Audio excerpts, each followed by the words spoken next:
आज मैं jade plant की टोपियारी बनाने वाली हूँ। तो यहाँ पे दिखा देती हूँ कि किस तरीके से आप जेड प्लांट को ग्रो कर सकते हैं। छोटे बड़े कंटेनर किसी में भी आप जेड प्लांट को लगा देंगे, बहुत ही इजी मेंटेन में चलने वाला पौधा है। और अपने आप को जिस भी कंटेनर में इसको लगाएंगे उसके अनुसार इसकी ग्रोथ होते रहती है। तो देखिए, मई के महीने में मैंने इसको बड़े गमले में रखा है पौधे की छाया में। तो इस तरह पौधा बहुत ही हेल्दी बना रहता है। और इसकी पत्तियां भी देखिए लस ग्रीन बनी हुई, कितनी अच्छी इनमें साइन बनी हुई। और यहाँ पे देखिए छोटे से मटके में भी मैंने इसको लगा दिया था और इसकी जड़ नीचे की गमले में की मिट्टी में भी चली गई है। तो इस तरह से देखिए पौधे की ग्रोथ बहुत ही अच्छी होती है। छोटे से छोटे कंटेनर मिट्टी के गमले में भी आप किसी भी चीज़ में इसको लगा दे, बहुत ही आसानी से चलने वाला प्लांट है। और इसको मैं सालों भर खुले छत में रखती हूँ और पूरे धूप में रहता है, तो बहुत ही अच्छी इसकी ग्रोथ होते रहती है।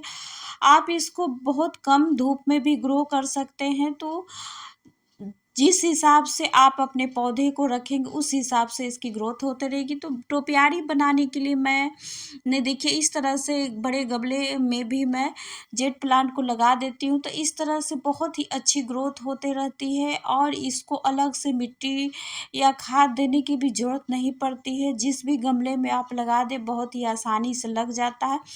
तो देखिए मैंने इसको निकाल लिया है, बहुत ही आसानी से हल्के से हाथों से मैंने इसको खींचा है और निकल गई है।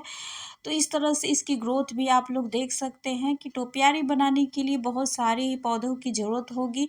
तो मैं वही सेलेक्ट कर लेती हूँ कि कितने पौधे की ज़रूरत होगी। तो यहाँ पे देखिए 2 पौधे तो मैंने एक गमले से निकाल लिया है। कुछ पौधों को मैं कटिंग भी ले लूँगी, जो मोटी तने वाली कटिंग है उसको भी मैं टोपियारी में यूज करूँगी। तो इस तरह से देखिए बहुत ही आसानी से चलने वाला यह पौधा है। और अगर आप जेड प्लांट के पौधे को किसी भी महीने में कटिंग से लगाएंगे तो बहुत ही आसानी से लग जाता है। एक छोटी सी कटिंग आप ले लेंगे और उसको मिट्टी में दबा देंगे तो भी यह लग जाती है।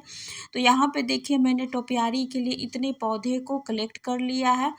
और अब चलिए मिट्टी, सबसे पहले मैं मिट्टी को बना लेती हूँ। तो आज मैं टोपियारी बनाने के लिए जो बेकार सामान है उसी का मैं यूज करने वाली हूँ। तो यहाँ पे देखिए थोड़े से मैंने नॉर्मल मिट्टी ली और उसमें वर्मी कंपोस्ट को मिलाया है और थोड़े से हल्दी को मिलाया है। तो इस तरह से बहुत ही इजी तरीका है इसकी मिट्टी को भी बनाना और बहुत ही आसानी से यह पौधा ग्रो कर जाता है। गर्मी में भी बहुत ही अच्छी तरह से इसकी ग्रोथ होते रहती है। तो यहाँ पे देखिए मैंने टोपियारी बनाने के लिए टूटे हुए एक कंटेनर मेरे पास था गोल वाला, उसी को मैंने यूज किया है। तो यहाँ पे मैंने मिट्टी को फिल कर दिया है और यहाँ पे एक छोटा सा मैंने मटके या घड़ा जो भी कहें उसका मैंने यूज किया। हमारे घर में इस तरह के छोटे छोटे मटके बहुत ही आसानी से मिलते हैं, पूजा करते हैं तो उसमें आते रहते हैं। तो इन सभी को फेंक करना हम इसको गार्डन में बहुत ही अच्छी तरह से यूज कर सकते हैं। तो यहाँ पे मटके को मैंने थोड़ी मिट्टी में लगा दिया है और यहाँ पे देखिए इसके किनारे किनारे मैं जेड प्लांट को थोड़े थोड़े अभी मिट्टी में रख कर एडजस्ट कर कर देखती हूँ कि कितने पौधे की ज़रूरत होती है और कहाँ कहाँ इसको लगाना चाहिए। तो इस तरह से आप भी बहुत ही आसानी से टोपियारी बना सकते हैं। और जब इस तरह के आप टोपियारी बनाएंगे तो बनाते बनाते आपको पता चलता जाएगा कि किस हिसाब से मैं इसको सेट करूं। तो यहाँ पे लगा मुझे कि थोड़े से घड़े को ऊंचा करने की ज़रूरत है, तो मैंने 2 पत्थर का भी यूज यहाँ पे किया और उसको रख दिया मिट्टी में। तो इस तरह से घड़े की थोड़ी सी ऊंचाई हो गई है। अगर आपको और ऊंचाई चाहिए तो आप छोटा टुकड़ा ईंटा का भी रख सकते हैं। तो इस तरह से बहुत ही अच्छी उसकी ऊंचाई हो जाएगी और यह धीरे धीरे मिट्टी में सेट होता चला जाता है। बहुत ही आसानी से जेड प्लांट की टोपियारी बन जाती है। और जेड प्लांट को अगर बहुत ही आसानी से आपको ग्रोथ करना है तो इसको केले का छिलका को आप सुखाकर उसको आप मिट्टी में दबा सकते हैं या लिक्विड भी बनाकर जब इसको देंगे तो इसकी ग्रोथ बहुत ही अच्छी होती है। और हर 15 दिन पे आधा चम्मच कॉफ़ी को पानी में लिक्विड बनाकर उसको भी अगर जेड प्लांट के पौधे में डालेंगे तो उसकी भी बहुत ही वजह से बहुत अच्छी जेड प्लांट की ग्रोथ होती है और पत्तियां भी बहुत ही शाइन बनी हुई रहती है। तो इस तरह से देखिए जेड प्लांट का बहुत ही आसानी से आप ग्रोथ कर सकते हैं और इसकी ग्रोथ बहुत ही तेज़ी से होती है।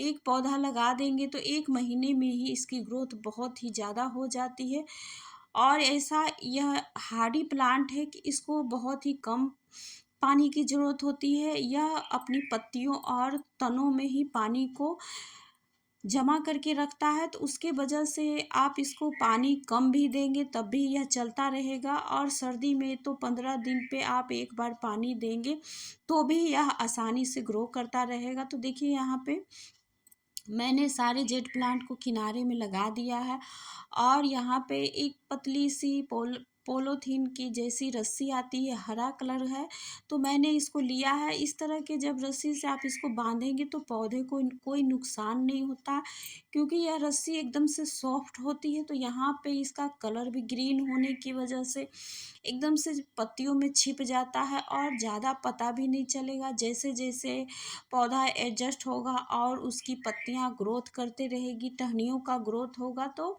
यह धागा छुप जाएगा। तो इस तरह से आप बहुत ही आसानी से कोई बिना पैसा खर्च किए हुए बहुत ही आसानी से इसकी टोपियारी बना सकते हैं।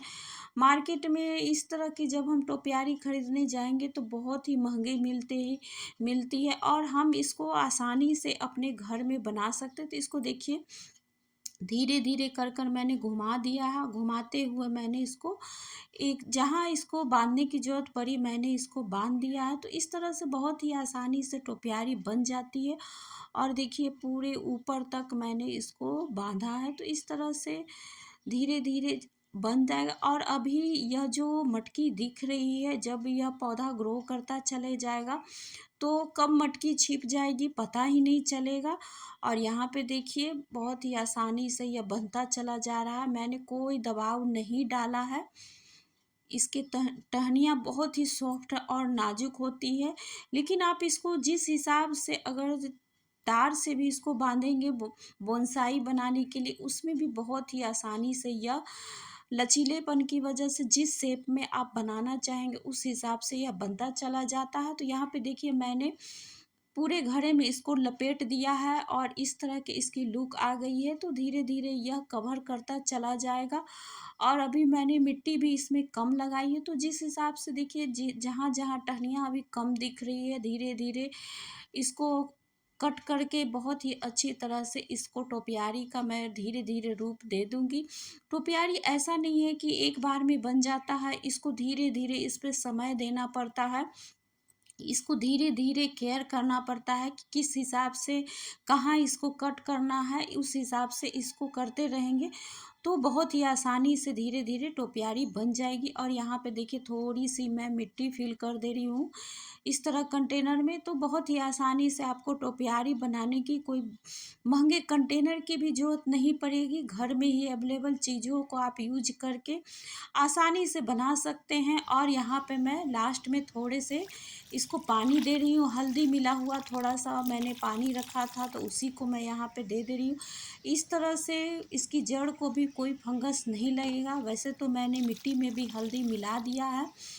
अभी गर्मी का मौसम है तो थोड़े गर्म हवा की वजह से जड़ों को भी नुकसान हो सकता है, तो इसके लिए बहुत ही केयर से मैं यहाँ पे मिट्टी को पूरी तरह से पानी देने के बाद भी भर दूंगी। तो इस तरह से पौधे को कोई नुकसान नहीं होगा और अभी 1 सप्ताह तक मैं इसको छाया वाले जगह में रखूँगी। तो आप सभी का बहुत बहुत धन्यवाद।